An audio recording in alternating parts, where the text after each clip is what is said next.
Hey everyone, Victor here with Coffee with the Experts, and I was getting tired of talking only about business decisions regarding tech, SaaS, finance. I want to know more. I want you to know more. So that's why we brought Sara Morel here. Sara is a CEO of a marketplace called Salvo, which sells antique furniture. She's going to tell us a lot more about it. She has her own history regarding fashion and digital PR, which you're also going to know. But alas, here we are. Sara, how are you doing today? Hi, Victor. Good to be here. Amazing. Thank you so much for the opportunity of talking about yourself, talking about your market and your experience. I already know a lot about you, but please do educate the folks who are watching us. Who is Sarah? Okay, so hi, I'm Sara Morel. As Victor said, formerly in fashion, but now I am CEO of Salvo, which is a marketplace specializing in architectural antiques, reclaimed building materials, and vintage interiors. If you haven't come across us, we're for anyone and everyone from DIYers to Yes. designers. Um, yeah, Salvo basically matches something reclaimed or recrafted with someone that wants to reuse it. See, We also run a code of conduct for businesses dealing in architectural antiques. So it's important to give that extra transparency and confidence for buying and selling. And then I also run a site called Reclaim Woman, which encompasses my consultancy and reuse in design and sustainability. And it's also where I share my renovations with reclaimed material, currently on place number two, where I am now. nice. I did see a story about how you remodel an entire house with these recycled materials that you're working on. How did that work? So I'd been in fashion for 10 years and I was kind of ready for a change. But my fashion job did enable me to buy not a whole house in London, but a one bedroom flat. It's But still, same, same. it took a lot to definitely, like, I really wanted to set myself the challenge of renovating it almost entirely with reclaimed materials and salvage and vintage pieces. Okay. And through that, took a deep dive into sustainability. Yeah, yes. And it is one of the key areas of 2025, right? We are in an environment where every saving counts. A lot of people are looking for those savings, but we'll get there. First, I want them to understand the professional behind the CEO. So you worked as a digital PR, can I say consultant or analyst during your time? Not actually specifically in digital PR, it definitely covered that, but Hmm. as a fashion publicist in fashion comms, Even yeah. better, even better. How was it? When did this take place? How was it? If you could come back in time and use AI at your work when you first started, how different would it be? Oh, I mean, entirely. It was also, I mean, I'm going to be getting into, how long ago it was since I graduated, but I actually graduated in fashion photography, Okay. um, and then decided to follow the path of fashion communications, and I wanted to join a fashion brand at that point. So my first job actually out of university was Gucci, Which yeah, as a is no big publicist. deal. Congratulations. Thank you, thank you. Yeah, started as an intern, worked my way up. Gave me a lot of experience, but it was an interesting time because we're talking about digital PR, but at that time there were a lot of changes coming into the industry, including fashion bloggers, or as they are now, influencers. Yes, So true. it was definitely an exciting time to enter the space and see everything that's kind of taken place in the industry since then. Now that you're outside, do you see a lot of changes in the way that it's structured, the way that the companies are being ran? Or no? Do you feel like ordinary evolution, let's just say?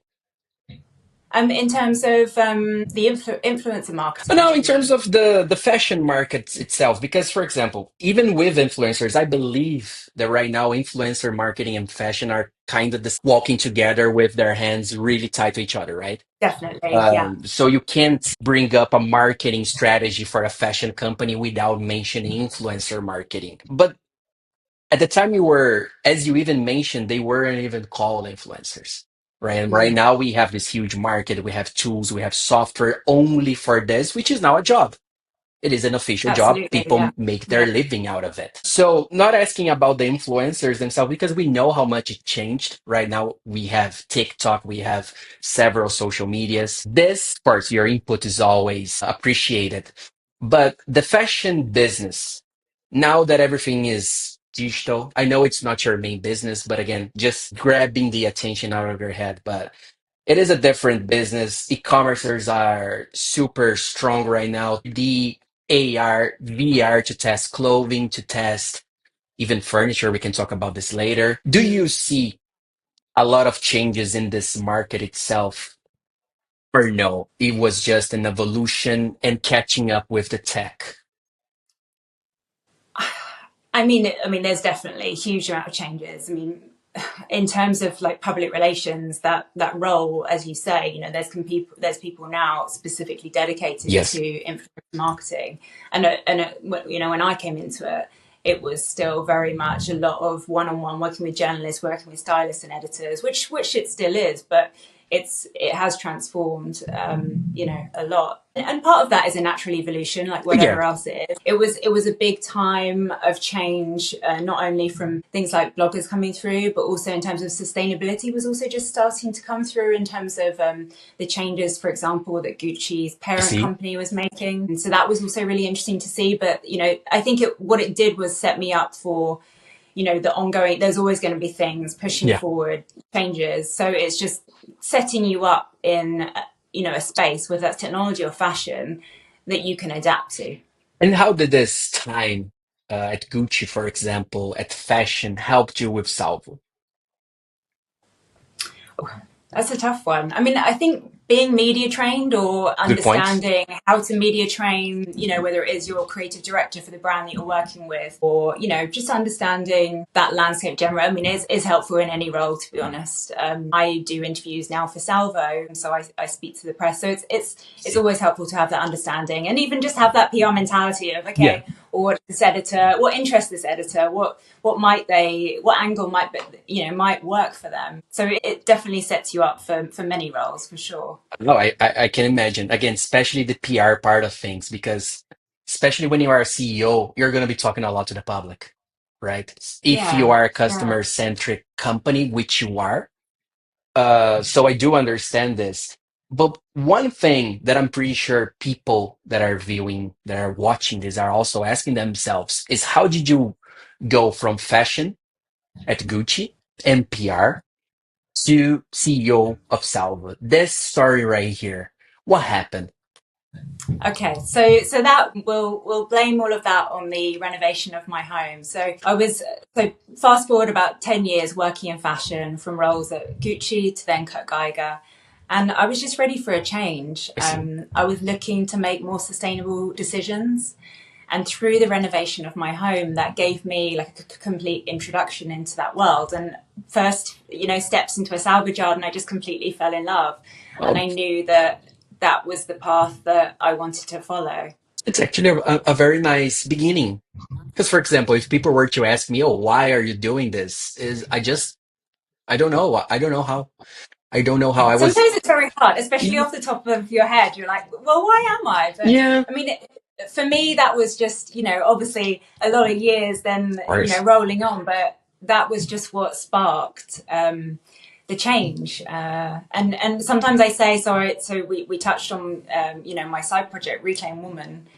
And so I was interested in reclaim materials, but I was also trying to reclaim my life and find purpose in what excited me again as well. I see. I see. Well, again, everything that you're saying makes sense. Reclaimed Woman, as you mentioned, is a side project that you have, right? Yes. I already took a look into it. It's a very nice project. But I want to invite people over to check you on Instagram, check the page. So we're going to be leaving the link in the description as well as every other link we have about Sarah. But please just give us a spoiler about what they'll find in that Instagram page. Okay, so yeah, the Instagram is a little, I guess, edited area of what I do on the initially a blog, the site itself. So I started it to really connect the choices that we make for ourselves, our homes, and also the broader environment, and to share my journey into sourcing more sustainably, predominantly using what's already out there already. And I also use it to interview founders about their journey into sustainability and just sharing ideas and ways that people could think differently in terms of their sourcing, both fashion and interiors predominantly. See, and this about you talking to more people, especially about it, it begs the question. Now, in this day and age where AI is everywhere, where connections are getting harder and harder, Mm. you found yourself in two nice spots. You have a marketplace and you have a side company that connects you to more and more women, more and more people, of course. Yeah. When we talk about so much happening at the same time, I just wonder, are you at the place you want to be, or do you still see a lot of growing into your projects? What can we expect from Sarah in the near future? Do you have any wishes that have not been realized yet, for example? I mean, yeah, definitely. I think that's what keeps it exciting. Is That's what every day is happens. new, every day is a new challenge, and there's always, there's little goals that you want to achieve, and then also bigger things. And also from a sustainability perspective, I think the more you go, the more impact you can make, and the more people you can share your story with, and Yeah. maybe they'll think, oh, that's interesting. Maybe I'll look to do that, in my home, and that's what excites me. So for sure, the job isn't done yet. Lovely, lovely to know. The job isn't done yet. That's the sentence. I think that's the quote of 2025. The job isn't done yet. Now that we know a little more about you and the amazing person that you have, do you mind if I start asking, not in an interrogatory way, but if I start asking some questions regarding Salvo, for example, and you as Yeah, a of course. professional? Great, because another success story here. Another person who grew their own company, now the CEO, working, making money, making a profit, making a living out of it. How was it when you started Salvo? We know why, but how? How was it in terms of, gathering website, making sure that you connected to several vendors, whatever you want to share, please enlighten us. Okay, so confession, I was actually fortunate to come in on a now 30-year-old business, I see. Salvo. So Okay. which comes with different challenges, but definitely, was already an established network, and the founder is still in the business. And But my mistake for not knowing this. I really no, no, apologize. no, no, Really not at all, apologize. not at all, not at all. So I think it's interesting from a perspective that our founder created Salvo to create a network around architectural salvage and to give it more visibility, to increase reuse and reduce waste. Of And course. 30 years ago, that was visionary to have a concept that was built around sustainability. Mhm. Whereas now we're in a place where every brand is looking to market themselves as sustainable. So Yeah. that presents interesting challenges now. But yeah, so I think I was fortunate definitely to come into Salvo as it was, and then we've also over the last 5 years we've done a lot in that time. Well, dude, tell us more. What have you done? Because I know about the growth of the company. And as you mentioned, every company now wants to do something that is sustainable. But you've been doing it Mm. already before it was cool. So, like whenever I'm talking to a first timer, I only think about the beginning and how it went throughout the journey and how you are now. Any successful campaigns you remember that you did for Salvo? Any marketing strategies that work for Salvo that you could talk about? Because even though we are talking about a niched market, let's just say, Mm. we're still talking Yeah, about a very interesting topic that not everybody's aware of. You see, I'm for not sure. sure that a lot Yeah. of people are aware of the existence of companies like Salvo in the Hmm. UK for sure, but being Brazilian, back in Brazil, definitely sure that this is not a thing still. So maybe for those who want to start today, we understand that you came already into the company, was already existent, but even so, what can you tell in regards to this market itself, talking about sustainability, talking about how the company grow this time?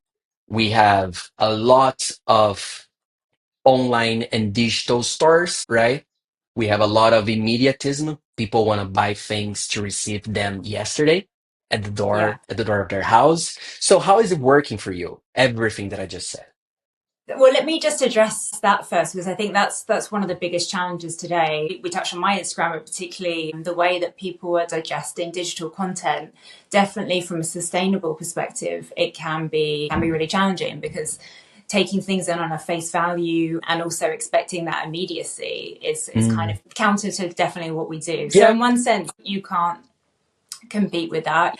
Sound bites and taking a few words from posts, definitely sometimes it's hard to educate the real value behind something. But having said that, just touching on social media, I think what's been really interesting has the way that it's encouraged brands to lift the curtain on, what's there is not just the polished exterior, but also all the final product, but it's actually the how and the why and the motivation. And I think that's where sustainable, like truly sustainable brands can stand out. And, they don't need to fake the story because they're actually doing it. Just to touch a little bit on that, but a current campaign that we're doing product is a truly reclaimed standard. So it's a mark that distinguishes authentic reclaimed products and antiques and salvage from new fake lookalikes. And if you're just coming to reclaimed materials afresh now, it's quite interesting, because it's become a design trend and it's become associated with a look. So that's given us challenges in the market from new products that are actually aged to look old. And why that's important, well, for many reasons, but why it's important is when you're looking at and reusing authentic reclaimed materials, they're not only giving, or why we love them, that's why we're driven by it, not only give a different feeling to the spaces that are used with them, but also they represent important environmental benefits and social benefits. So Sure. that's part of the reason we established the Truly Reclaimed standard, to share, I guess, the value behind real reuse. Makes sense. Again, especially talking about social media, I think people need to know the benefits of being sustainable, right? It is, you can correct me if I'm wrong, but I'm feeling like this is a market where you need to educate a lot of your customers or a lot of the first entries. Is that the case? Yeah, definitely education, but not in a preachy way. I think through Agree? storytelling. So, for example, the way that we're or like sharing the fact that these materials are distinct and authentic, it's through like digital storytelling as well. Because I think that's really important. Because I can sit here and preach at you and say, no, don't waste, you should reuse instead. But unless you're inspired to do so, and I think we're human at the end of the day. Through Yeah. story, that connects us to the things products that we're looking to use, and that's what makes the difference. And we grow hearing stories, right? Our Yeah, parents, those who are yeah. fortunate to have, tell us stories in bad times. So it is all about storytelling. I agree. And then take into consideration your experience with PR, the part about having to educate through storytelling your customers, not being the quickest delivery, which makes sense. This is not a criticism at all. It makes a lot of sense not to being, Mm. you're not fast furniture, right? Just like we say fast fashion, you're not fast furniture. Exactly, That's the thing. exactly. So Yeah, it's yeah. it's the first point people need to take care of to understand and set their expectations in the correct manner. And then you're telling me all the different things you're doing. And how do you make sure that this all comes together in the benefit for the vision of the company? So you, even though you're just a brand, you are a community person. You want to give back to the Mm, community. You want to give back to the world. And I'm pretty sure there is something happening at Salvo in regards to this, not only in terms of the product that you sell, but the things that you do, right? So definitely. we have a vision. You have a vision of sustainability. How do you make sure that this is happening every day? And you received the call. You received the call. Sorry. Yeah, Yeah, I'm so I sorry. know.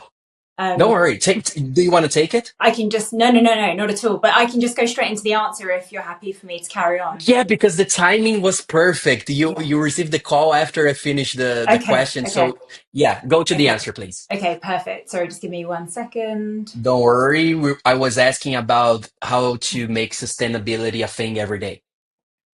Yeah.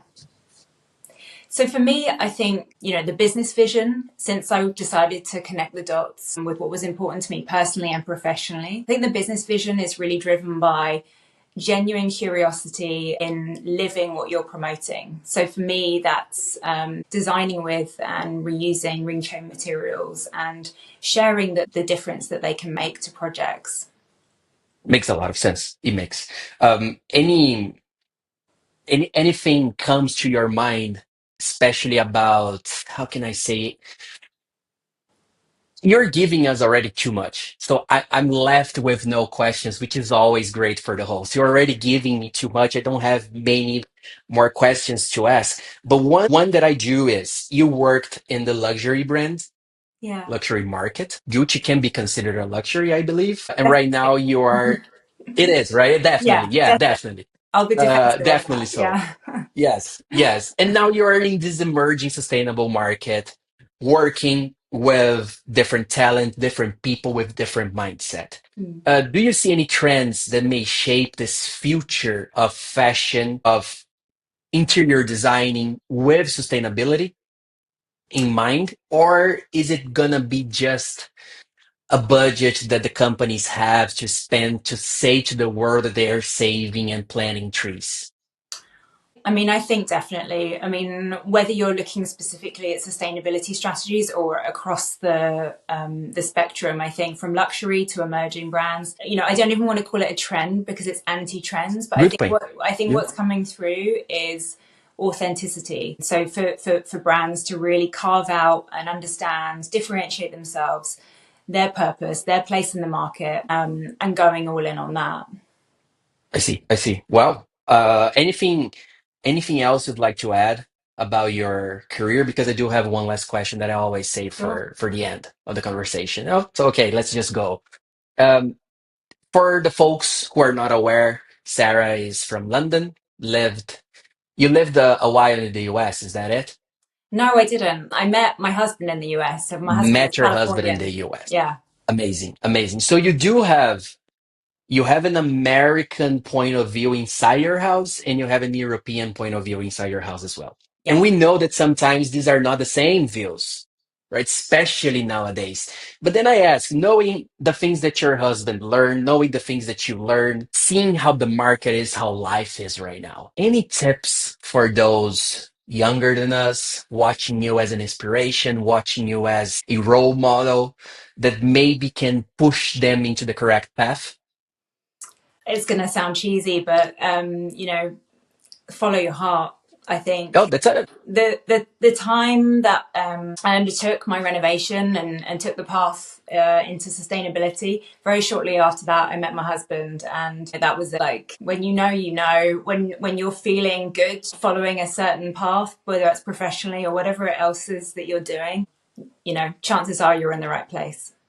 Nice. Very nice to know. And now I know that I said this was the last question, but now I truly have one last question. Do you make fun of each other's accents? Because it's something that I would do. Like if I were married to a Portuguese girl, I would definitely make fun of her accent every day, every time that I could.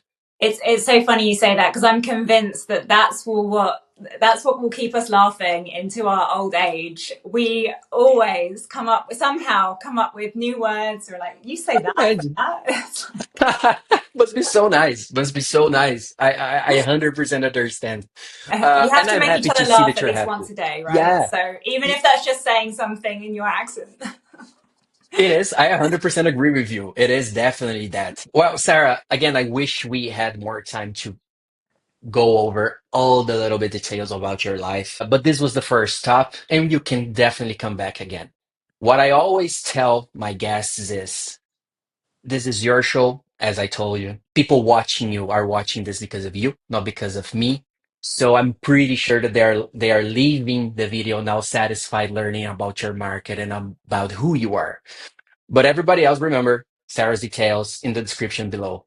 Sarah, this is it. It was amazing meeting you. It was amazing having you here. Such a nice person to talk, such a bright energy coming out of you. I just have to say thank you. Thank you for being here. Thank you for sharing more. We're in this mission to give more information on YouTube to those who follow us, and you helped with this mission. So, again, truly appreciate your time here. Thank you so much. Really enjoyed it. Amazing. And for everybody else, you know where to find me the next time. This has been Victor with Sarah. E Coffee with Experts is now Over. Thank you so much. See you guys in the next time. Bye bye. Bye, Sarah. Bye.